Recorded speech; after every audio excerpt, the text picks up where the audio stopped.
পাওয়ার জন্য এদের থেকে আপনার দূরে থাকতে হবে এবং এদেরকে আপনার পরিত্যাগ করতে হবে। পরিত্যাগ করে দরকার হলে সুন্দরবনে একা গিয়ে বাঘের সঙ্গে বসবাস করতে হবে, কিন্তু এরকম মানুষরূপী শয়তানের সঙ্গে বসবাস করা যাবে না।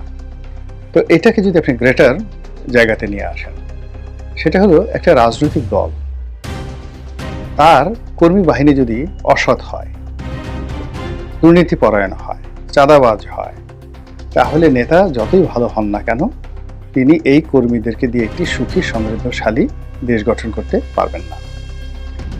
এখানে আমরা গণতন্ত্রের কথা বলি, এখানে আমরা স্বৈরতন্ত্রের কথা বলি, এখানে আমরা ফ্যাসিজমের কথা বলি, এটা কোনো বিষয় নয়। গণতন্ত্র, ফ্যাসিজম বা একনায়কতন্ত্র কোনো বিষয় নয়।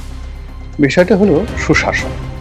পৃথিবীর যত বড় বড় সুশাসক তারা কেউ গণতান্ত্রিক ছিলেন না, কেউ গণতান্ত্রিক ছিলেন না। ধরুন আব্রাহাম লিঙ্কন 3 বছর 3.5 বছর গণতান্ত্রিকভাবে নির্বাচিত একজন প্রেসিডেন্ট ছিলেন। রোনাল্ড রিগান 8 বছর তিনি শাসন ক্ষমতা পরিচালনা করেছেন। কিন্তু আপনি যদি আওরঙ্গজেবের কথা চিন্তা করেন, জুলিয়াস সিজারের কথা চিন্তা করেন, সম্রাট আকবরের কথা চিন্তা করেন, তারপর আপনি যদি স্পেনের ফ্রাঙ্কোর কথা চিন্তা করেন, সুলতান সুলেমানের কথা চিন্তা করেন বা শাহরুন আর রশিদের কথা চিন্তা করেন, এইভাবে হাজার হাজার মহানায়ক যারা মূলত স্বৈরশাসক ছিলেন। কিন্তু এই পৃথিবীতে তারা যে শাসন ব্যবস্থা উপহার দিয়েছেন এটি অমর এবং অক্ষয় হয়ে আছে পৃথিবীর বুকে। এর কারণ হলো তাদের সঙ্গে ঘরে এবং বাইরে ওইরকম মন্দ লোক ছিল না। এমনকি তাদের যারা দাসীবাদী তারাও সৎ ছিলেন।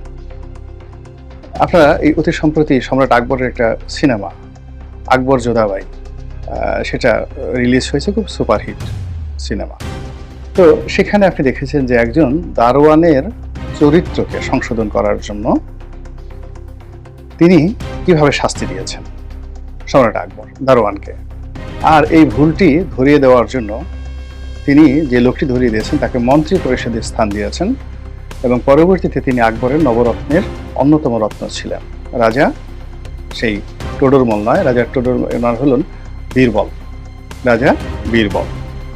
তো এইরকম মানে যারা যোগ্য, অভিজ্ঞ, সৎ এবং ভালো মানুষকে সিলেক্ট করতে পারেন, বন্ধু সিলেক্ট করতে পারেন, খুব বেশি মানুষ দরকার হয় না একটা সাম্রাজ্য পরিচালনা করতে, একটা রাষ্ট্র পরিচালনা করতে।